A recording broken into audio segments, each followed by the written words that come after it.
عليكم ورحمة الله وبركاته. أعوذ بالله من الشيطان الرجيم. بسم الله الرحمن الرحيم. إن الحمد لله والصلاة والسلام على رسول الله صلى الله عليه وعلى آله وصحبه أجمعين. أما بعد فقد قال الله تعالى في كلامه القديم وفي الفرقان المجيد بعد أعوذ بالله من الشيطان الرجيم. بسم الله الرحمن الرحيم. إن الله وملائكته يصلون على النبي يا أيها الذين آمنوا صلوا عليه وسلموا تسليما. اللهم صل وسلم وبارك عليه. صدق الله العليم. அல்லாஹ்வுடைய மாபெரும் கிருபையால் சுபஹுடைய பரலான தொழுகையை இமாம் ஜமாத்தோடு தொழுவதற்குண்டான வாய்ப்பளித்த இறைவனுக்கு புகழ் அனைத்தும். இதுபோல் அல்லாஹு தஆலா எல்லா கடமைகளையும் குறித்த நேரங்களிலும் குறித்த சமயங்களிலும் தவறவிடாமல் குறித்த நேரங்களில் தொழக்கூடிய நிறைவேற்றக்கூடிய நசீபினையும் அந்த பெருபாக்கியத்தை நமக்கு நசீபாக்கி தந்தல் புரிவானாக. அதுபோல புனிதம் நிறைந்த இந்த ஜும்மாவுடைய தினத்தில் அல்லாஹு தஆலா நம்மளுடைய துவாக்கள், நம்மளுடைய சலவாத்துகள், சலாமுகள் அனைத்தையும் கபூல் செய்து உடலை ஆரோக்கியப்படுத்தி மனதை ஆரோக்கியப்படுத்தி எல்லா விதமான சந்தோஷங்களையும் மகிழ்ச்சிகளையும் சுரூர்களையும் முழுமையான முறையில் தந்தல் புரிவானாக.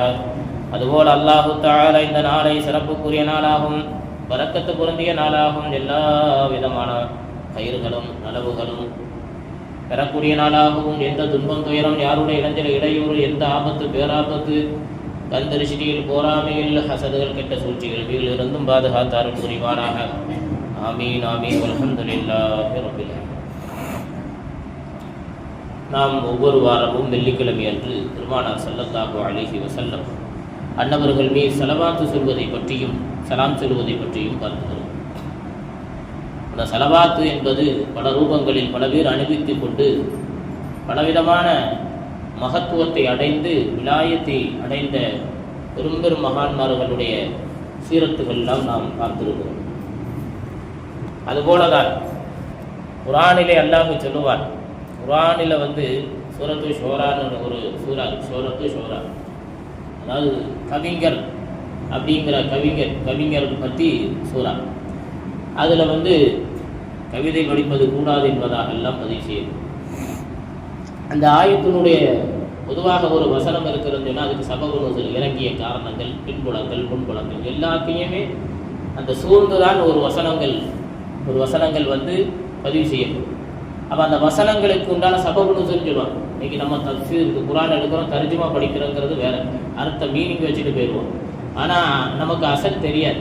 அந்த ஆயத்து ஏன் இறங்குச்சு, எந்த நேரத்தில் இறங்குச்சு, என்ன காரணத்துக்கு இறங்குச்சு, யாருக்காக இறங்குச்சு, என்ன நோக்கத்துக்காக இறங்குச்சு, அதனால் பலாபலன் என்ன, அதனால் நமக்கு என்ன பயன், அது யாரை சுட்டி காட்டுகிறது, யாரை நோக்கி அது பேசுகிறது, யார் வரையிலும் பேசுகிறது, எது வரையிலும் பேசுகிற எல்லை முடிவு கோடுகள் என்ன. ஒரு ஆயத்துக்கு இப்படியெல்லாம் கோணங்கள் பார்ப்போம். ஒரு வசனம் சொன்னாலே என்னது அப்படித்தான். அப்போ அப்படி இந்த வசனங்களை நாம் பார்க்கும் பொழுது அந்த வசனங்களில் அந்த கவிஞருங்கிற பொழுது அது கெட்ட, அதாவது ரசூலுல்லாஹை பற்றியும் அந்த இஸ்லாத்தை பற்றியும் போர் செய்த அந்த ஜிஹாது செய்த அந்த உத்தம சஹாபாக்களை பற்றி தூற்றி மோசமான முறையில் கவிபாடக்கூடிய கவிஞர்களை பற்றி இறைவன் பேசுவான். கவிஞர்களை பற்றி தான் பேசுவான். ஏன்னா தஃசீரினுடைய ஆய்வாளருடைய அந்த அறிவுக்கு எட்டியவர்கள் இன்றைய காலகட்டத்திலே யாருமே அந்த இடத்தை அடைந்தவர்கள் கிடையாது.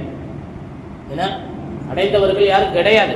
நம்ம நினைக்கிறோம் நம்ம அறிவுக்கு எட்டியதை பேசுவது நரகத்துக்கு நம்ம போயிடுவோம். அறிவுக்கு எட்டியதை பேசுதுங்கிறது நமக்கு நாமளே பேசணும்னு சொன்னால் நம் நாவாலே நரகத்துக்கு சென்று விடும். சொல்லுவாங்கல்ல, மௌனம்தான் என்றைக்குமே சிறந்தது. அது குடும்பத்திலையும் சரி, ஷரியத்திலையும் சரி, வியாபாரத்திலையும் சரி, எல்லாத்திலையும் சரி. நாவை அடக்கி கொண்டால் நாயகத்தை காணலாம். நாவை அடக்காமல் கட்ட மாதிரி பேசிக்கிட்டு இருந்தால் நாயகத்தையும் காண முடியாது, சுருக்கத்தையும் காண முடியாது, ரப்புனுடைய ரிதா அவனுடைய பொருத்தத்தையும் காண முடியாது. நாவால் தரிகட்டு நரகத்துக்கு போன கதையாக மாறிப்போய். அப்போ அந்த சூறாவில் சொல்லப்படுகிற விளக்கங்களை பார்த்தால் அது தஃசீர்களில் பல ரூகுல் பயானா இருக்கட்டும், தஃசீர் ஜலாலினா இருக்கட்டும், ஏன்னா தஃசீர் இவ்வளோ எல்லா தஃசீர்களும் சரி, இப்னு கஸீர் எல்லாத்திலையுமே சரி, அனைத்து சியாசத்தை எல்லாத்திலையுமே என்ன பதிவு செய்கிறார்கள், அவர்கள் பெருமானாரை தூற்றி பேசுவதற்கு, வஞ்சித்து அவங்களை கோபத்தை எழுப்புவதற்கு பேசப்பட்டது. இன்னைக்கு நம்மெல்லாம் பாருங்க, நம்ம மக்கள் பெருமானார் ஸல்லல்லாஹு அலைஹி வஸல்லம் ஹஸ்ஸான் இப்னு சாபித்தை பேசும் பொழுது சொல்லுவார்கள், இவர்கள் இந்த ஒரு வரலாற்றை வைத்து பேசுகிறார்கள், காப் இப்னு ஸுஹைரை பற்றி பேசுகிறார்கள், இப்படியெல்லாம் சொல்கிறார். ஹஸ்ஸான் இப்னு சாபித் ரலியல்லாஹு தஆலா அவங்க மதஹாக ரசூலுல்லாஹ்வை மதஹு பேசினவங்க. மதஹுனா புகழ்ந்து பாடுனாங்க. கவிஞர்களே கவியிலே இப்போ நம்ம குடும்பத்தில் ஒருத்தர் என்ன செய்கிறாரு, அரபிலே பேசுகிறாருன்னா, டே பாடுற அண்ணங்காரன் இவ்வளோ அழகாக பேசுகிறான் அரபியில், நீ தான் இருக்க என்னத்துக்கு இருக்க அப்படின்னு சொல்லுவோம். அவனை பேசுறதுக்கு தூண்டுவோம்.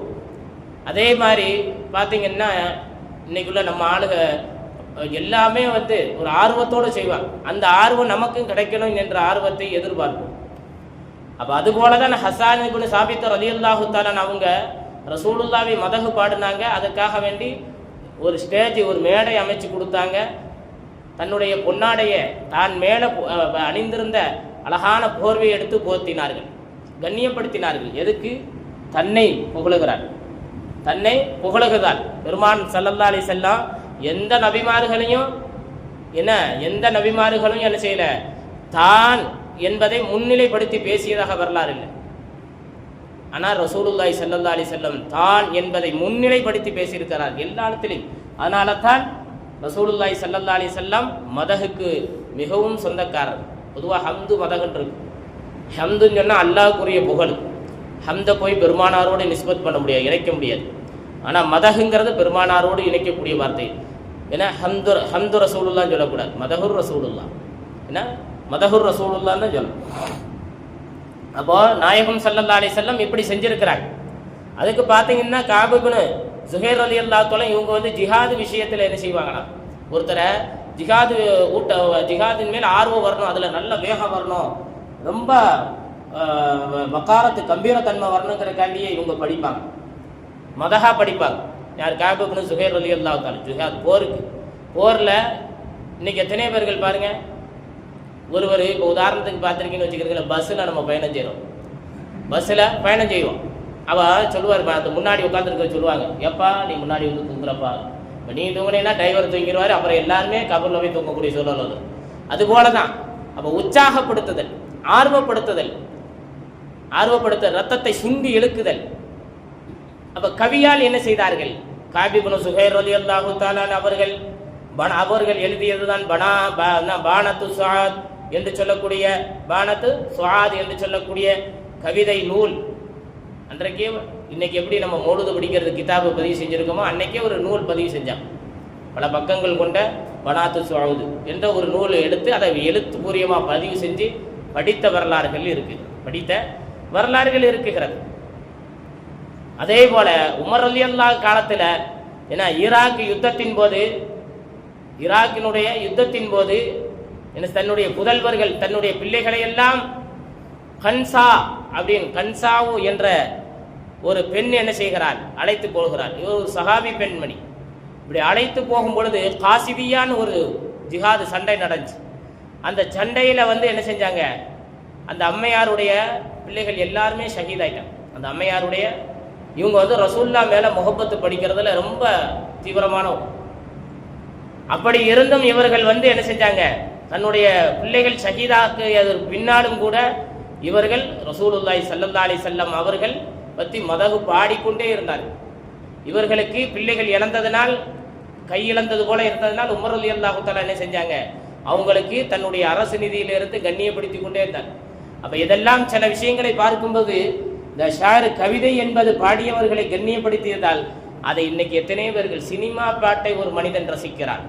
அதே ஒரு மாப்பிள்ளை உனக்கு தெரியுமா, அந்த பாட்டை தெரியுமா, இன்னைக்கு ரிலீஸ் ஆயிருக்கு பாரு, ஆடியோ பாட்டு பார்த்துருக்கியா, படி மனப்பாடம் பண்ணு மச்சான், அந்த பாட்டு பாடுறா, செல்லில் அதை வச்சிருக்கியாடா, இன்ஸ்டாகிராமில் இருக்குடா, அவ்வளோ சொல்ற. ரசூலுல்லாவுடைய அந்த ஒவ்வொரு வார்த்தைக்கும் போய் ஆழமாக போய் அதை வெட்டுவதிலும் கத்தாழை செய்வதிலும் துண்டிப்பதிலும் அது வேண்டாம், அறவே குழி தோண்டி புதைச்சிரு, அது நரகம். அப்போ இது என்னது? சினிமா பாட்டை கேட்டு மண்டையில் ஏற்றி சுகுக்கும் வராமல் ஒன்றுக்கும் வராமல் விடிய விடிய பாட்டு கேட்டு படம் பார்த்து நைட்டு தூங்குனா அவருக்கு என்ன? அவர் யார்? சஹாபியா?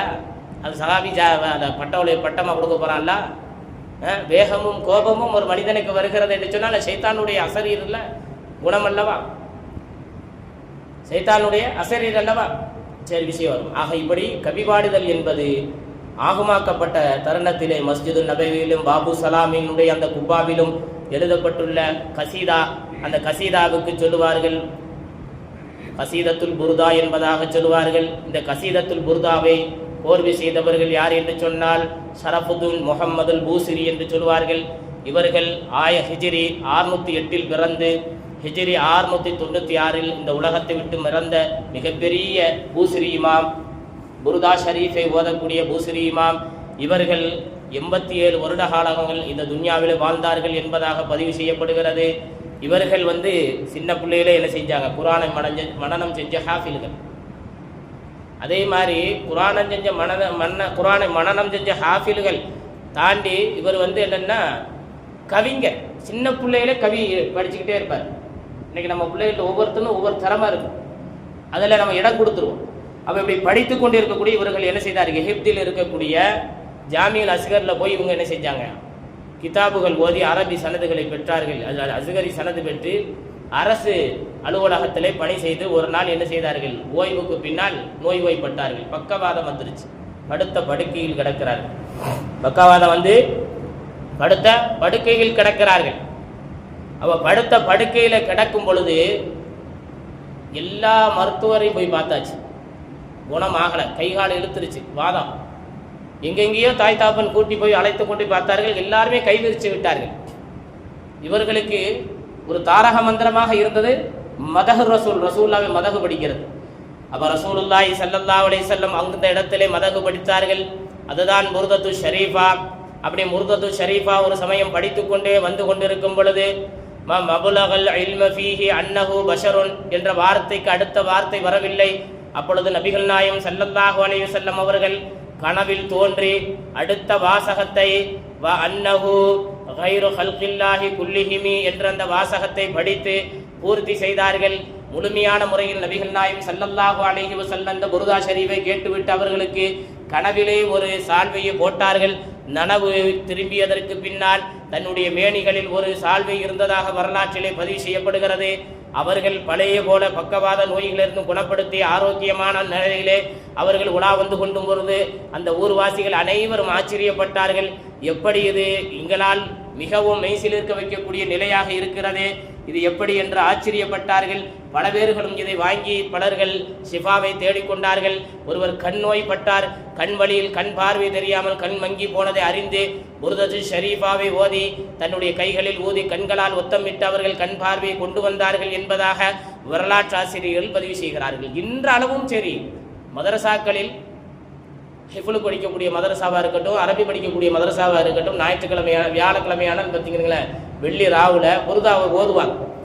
என்ன காரணம், அந்த பரக்கத்து கிடைக்க வேண்டும், முசிபத்துகள் அகல வேண்டும், பிள்ளைகளுக்கு நோய் வாய்ப்பு பெற வேண்டும். ஏன்னா நல்ல காலத்திலேயே ஆலிம்களுக்கு உலமாக்களுக்கு உதவ மாட்டாங்க.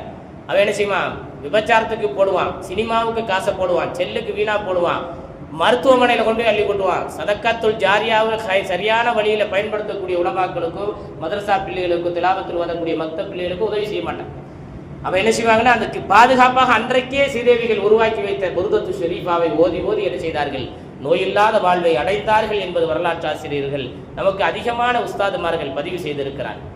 அப்போ புர்தத்து ஷரீஃபா என்பதை நபிகள் நாயகம் ஸல்லல்லாஹு அலைஹி வஸல்லம் கண்கூடாக காண்பதற்கு மிகவும் உதவியாக வசீலாவாக இருந்தது என்று வரலாற்றாசிரியர்கள் பதிவு செய்கிறார். அதனால் நாம் பெருமானார் ஸல்லல்லாஹு அலைஹி வஸல்லம் அவர்களை ஸலவாத்து சொல்வதிலும் சலாம் சொல்வதிலும் பின்தங்கிய நிலையில் யாரோ சொல்கிறார்கள் என்பதற்காக வேண்டி நாம் உதறி தள்ளி பெருமானார் ஸல்லல்லாஹு அலைஹி வஸல்லம் முஹப்பத்தை குறைத்து மண்ணுக்கு போகக்கூடிய தருணத்தில் ஏக்கமடையாமல் அல்லாஹு தஆலா நம்மளுடைய ஈமானை பாதுகாத்தால் புரிவானாக. நாம் இந்த உலகத்தில் வாழக்கூடிய காலங்களில் நாமும் சரி, நம் மனைவி மக்கள் எல்லாரும் சரி, பெருமானார் ஸல்லல்லாஹு அலைஹி வஸல்லம் அவங்களுடைய ஷஃபாத்தையும் அவங்களுடைய குர்பத்தையும் அவங்களுடைய சுர்பத்தையும் அவங்களுடைய கரம் கொண்டு ஹவுலுல் ஹவுத தடாக நேர் அருந்தும் பாக்கியத்தையும் அல்லாஹ் நசீபாக்கி தந்தல் புரிவானாக. உயர்ந்த சோரமான ஜன்னத்துல் ஃபிர்தௌஸி நசீபாக்கி தந்தல் புரிவானாக. அதுபோல் ஸலவாத்தும் சலாமும் என்றென்றும் சொல்லக்கூடிய நல்ல சாதிகளான சீதேவிகளாக தகுதியுடையவர்களாக நம் அனைவரையும் ஆக்கி அருள் புரிவானாக. ஆமீன் ஆமீன். வாஹிரு தஅவானா அல்ஹம்துலில்லாஹி ரப்பில் ஆலமீன்.